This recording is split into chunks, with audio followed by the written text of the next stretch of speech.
Hi guys, my name is Stavros. I'm the author of the Tome 6, Book 1 of the Fateful Force, and I'm also a Warbow archer. Today we have another chrono test, and this time we have a brand new chrono. So those that do follow my channel and are familiar with my previous content, we were having some trouble with our Caldwell Ballistics chronograph in the past with our 113-pound Warbow, and that's because those chronographs are affected by the atmospheric conditions. At that time, it was a little bit overcast, and it was giving us very inconsistent results, even though those chronos do work quite well in ideal conditions. But what I've done today is I've got a brand new chronograph, and it's a radar chrono, so it should be more accurate regardless of the atmospheric conditions, and it's the FX Airguns wireless radar chronograph. So what I have first today is my 87 to 90 pound Black Arrows Longbow light warbow. So I just want to see what it is today, so then we can peg today's results to our previous results with the older chronograph to see if we're getting consistency. Okay, first arrow, 800 grain square section needle.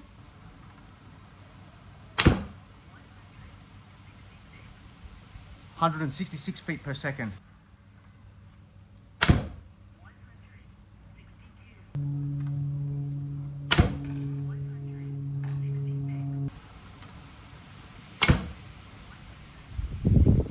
Let us do the 950 grain arrow as well, see how that one goes. 157 feet per second. 160 feet per second. 155 feet per second. So we got three readings, 155 to 160 feet per second.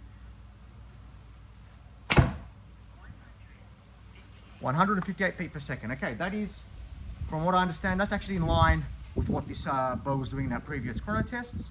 That's fantastic. I'm actually going to hit it with a 846 grain arrow as well. 166 feet per second. That was actually quite fast, but it is what it is. The bottom line is though that the chrono is working. Like I said, I'm not going to do the 113-pound bow today. I don't really like using that bow here at home. I want to go to the archery range for that one. So we'll just cut away to a new video, and then when you see me again, I'll be at a new location. Okay, we'll start with the H1 heavy draw to recalibrate this one as well. So we're back on the range. 958 grain arrow. We know what we got with this bow in our previous chrono test with the Caldwell Ballistics chrono. 177 feet per second. I think that's actually about right. Let's do that again. 958 grain. 173 feet per second. Okay, we calculated that. 86 to 90 joules of energy. Accurate. So it's giving us the same results as our Caldwell Ballistics chronograph. Again, this is the radar chrono, so it's not dependent on the atmospheric conditions. That's what's good about this chrono, but it does confirm our previous tests. They were accurate. The H1 heavy draw is performing the way it should be performing, and they're quite consistent data off this chrono with the previous chrono. So let's move to the 113-pound bow. That actually felt a little bit hard for me today. Maybe I'm a little bit fatigued or just not feeling it today. Let's see if I can get the 113-pound bow to full draw and we get some nice chrono readings off it. We'll be using some slightly heavier arrows, and let's see how we go. Okay, so we have the Ravenbeak bow here. I have shown on the camera before, this draws to 113 pounds. Today's a little bit warmer. For some reason, I'm by myself today and I can't get the camera angle right to show the weight itself, but it's drawing at 111 today, so it's actually 2 pounds lighter than 113 pounds, which I've shown on camera previously. Again, I'm not surprised. It is a little bit warmer today, and the temperature can affect the weight of these bows. So this chrono test today is going to be for a 111-pound bow, not a 113-pound bow. So we have here a 1,376 grain Warbotkin.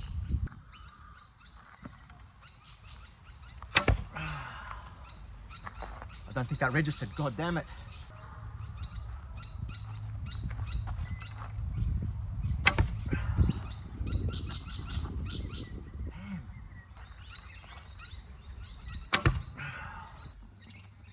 that is the actual issue with the FX Chrono. It's got a minimum speed. These are typically designed for airsoft and I believe low caliber guns, not so much for archery. So where we do have the benefit of not worrying about the atmospheric conditions with these types of radar chronographs, they have then a minimum speed at which they will pick up on arrow. That was a quite heavy arrow, over 1,300 grains, so I think 1,370. This one is 1,113. Let's see if it'll pick up the speed of this arrow now. See if we can get some readings with this weight arrow. And problem is I've actually fatigued myself a little bit doing a few of those arrows with no registering speeds. So hopefully we can still get this to full draw and actually get some tests off it. 157 feet per second. Let's try again. So 157 feet per second on the first one. So 1,113 grain arrow again.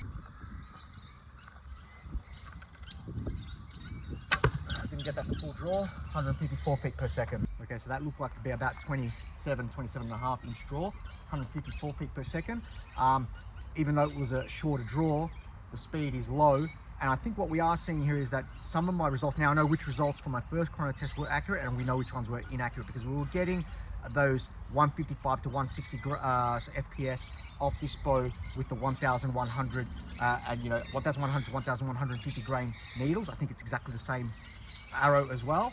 So it appears that this bow, those tests were accurate. This is kind of confirming it.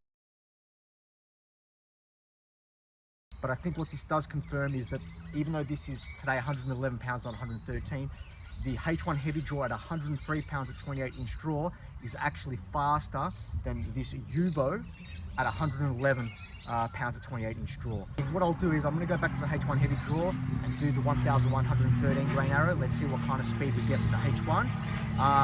But I don't think we need to test this bow much more, to be honest. It does seem to be a little bit slower, even though it's heavier than the H1 heavy draw. Okay, so H1 heavy draw, 1,113 grain needle bodkin.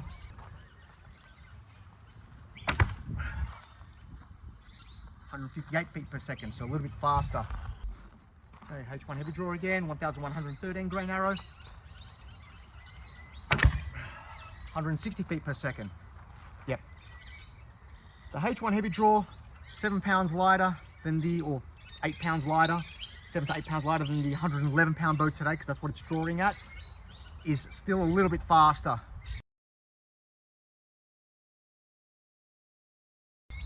than the Ravenbeak U-bow. So that's good to know. Even though this is slightly lighter, it is a more powerful bow. So it goes to that kind of, if you have seen my previous video where we did the range testing on our 87 to 90 pound bow, we were trying to ascertain what kind of poundage you would require in order to get a Mary Rose weight arrow to that 200 meter mark.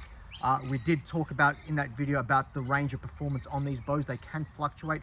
You can have 10 bows, all 100 pounds, and they will all perform slightly different from each other. Not every bow is going to be, performing precisely the same for the same draw weight. There is a spectrum on these bows, and we can see that obviously with this. Now, these are obviously constructed differently.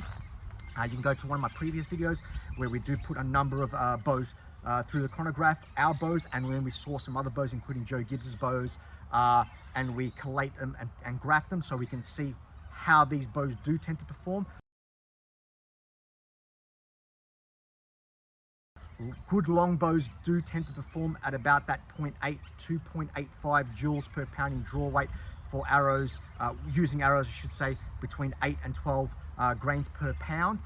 Again, you can never get it perfect. We can't source, every single chrono test with the exact same weight arrows. It's just too hard. I don't have infinite amount of arrows, infinite amount of bows. So we do our best to try and graph these bows as accurately as possible, but that does seem to be the trend. It doesn't mean that bows under 0.8 are poor bows, but it certainly does mean that any U-bow that is performing over that 0.85 joules per pound does seem to be quite rare. A few of Joe Gibbs's bows do perform at that level, but some also do perform closer to the 0.8 joules per pound in draw weight. The H1 heavy draw seems to be forming at that 0.83 joules per 0.83 joules per pound in draw weight, whereas the Ravenbeak 111 to 113, we'll call it pound bow, seems to be performing at that 0.78 to 0.79, but we'll do the calculation, we'll put that up on the screen, and we'll put the new graph as well on the screen with more data points that I've been able to collate recently to update that graph so we can see what the line of best fit for these types of bows are, specifically with, you know, English style longbows. Even though we do include the H1 heavy draw into that equation, it does seem to perform like a good U-bow, or like an upper end, high end U-bow in terms of its joules per pound in draw weight.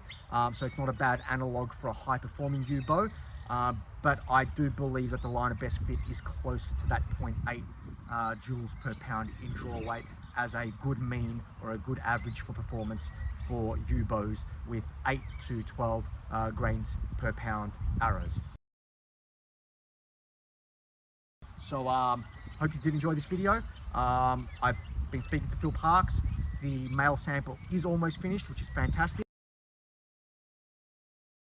I want to also take the opportunity to show you some new arrows as well. I have these Ottoman arrows. I got them from Istanbul or Constantinople.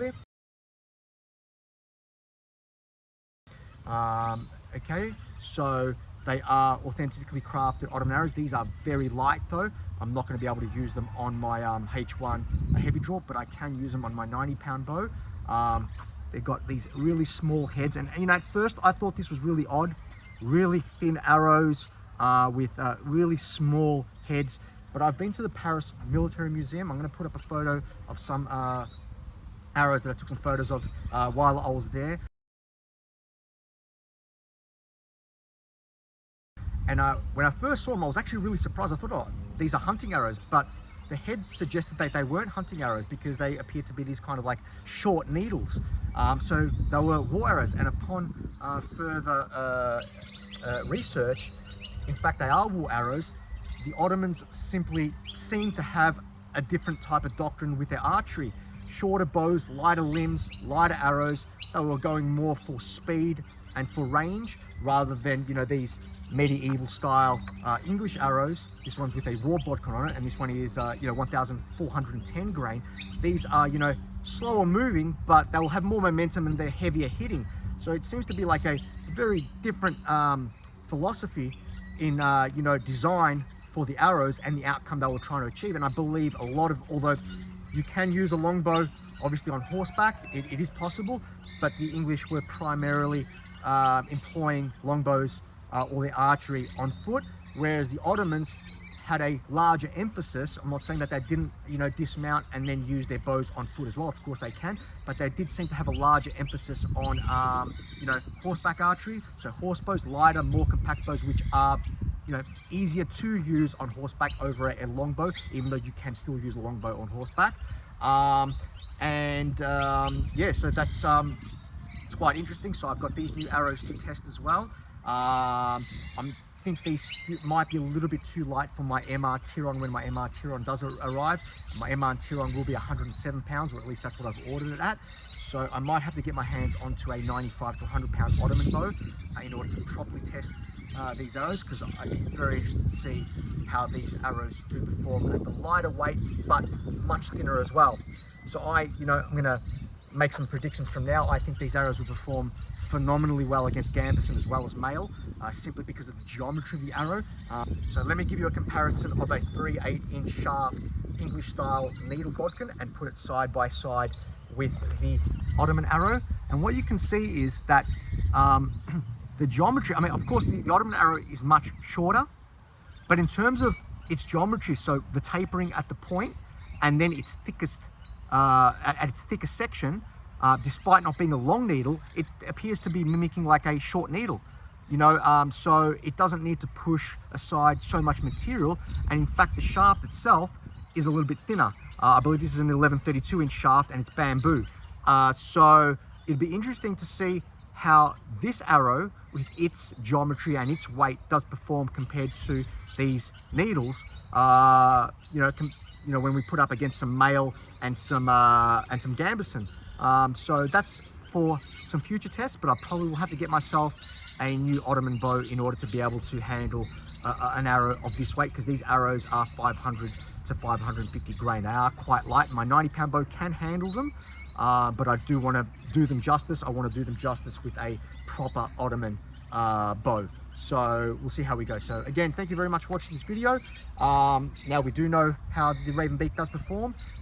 Even though it's heavier, it's slightly slower than my 103 pound H1 heavy draw. So again, thank you very much, and stay tuned for our next video.